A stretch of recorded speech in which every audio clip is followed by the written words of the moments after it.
അള്ള വെറുതെ പറഞ്ഞതല്ല. വഹിനന്നല വഹിനിൻ, ക്ഷീണത്തിന്മേൽ ക്ഷീണം ഒരു ഉമ്മ സഹിക്കുന്നുണ്ട് എന്ന് വെറുതെ പറഞ്ഞതല്ല, അതൊരു ഉമ്മ അനുഭവിക്കുന്നുണ്ട്. ഇപ്പം വയറ് നിറച്ച് 3 സാൻഡ്വിച്ച് നിങ്ങൾക്ക് തന്നാൽ പിന്നെ നിങ്ങൾ പറയും ഒരടി നടക്കാനാവൂലട്ടോ. 3 സാൻഡ്വിച്ചും കൂടി 2 കിലോക്ക് അധികം ഉണ്ടാവൂല. 2.5 2.25 3 കിലോ ഉള്ള ഒരു പൈതലിനെ, ചോരക്കണ്ടത് ഒരു ചോര കഷ്ണത്തെ വയറിൽ ഉമ്മ കൊണ്ടടക്കുക 9 മാസം.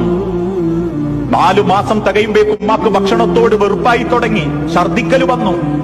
എന്നിട്ട് ഉമ്മ കഴിക്കും, വിഴുങ്ങി അഥവാ വിഴുങ്ങി വെക്കും. എന്തിനാ? എന്റെ മക്കള് വയറ്റിൽ കിടക്കുന്നതിനൊരു ക്ഷീണം പറ്റരുത് എന്നുള്ള കാരണത്തിന്റെ പേരിൽ. ഒരു ഉമ്മ മലർന്നു കിടന്നിട്ടില്ല ഗർഭം ധരിച്ച പറ്റൂല. കാരണം മലർന്നു കിടക്കുന്ന ആ പെണ്ണിന്റെ വയറ് ആ രീതിയിലായി പോകുമ്പോൾ അത് വയറ്റിൽ കിടക്കുന്ന കുട്ടിക്ക് പ്രശ്ന. അതുകൊണ്ട് ചെരിഞ്ഞേ കിടക്കാവൂ, ചെരിഞ്ഞേ കിടന്നിട്ടുള്ളൂ. 6 മാസം തികയുമ്പേക്കും ഉമ്മാന്റെ കാലിന്റെ നെരിയാണിക്ക് മുകളിലേക്ക് വേദന തുടങ്ങും, ഞരമ്പുകൾ കടച്ചിലെടുക്കും. രാത്രി ഞാൻ ഞെട്ടി എഴുന്നേൽക്കുമ്പോ പോലും എന്റെ പെണ്ണിങ്ങനെ നടക്കുന്നത് കാണാം. ഞാൻ ചോദിക്കും എന്തേ, ഉറക്കം വരുന്നില്ല, കാലിനൊക്കെ ഒരു കടച്ചിലെന്ന്. അവസാനം പ്രസവിക്കുന്ന വേദന അല്ലേ, വൈദ്യശാസ്ത്രം പറഞ്ഞു 22 എല്ലുകളിലധികം പൊട്ടുന്ന വേദനയാ ഒരു ഉമ്മ പ്രസവിക്കുമ്പം.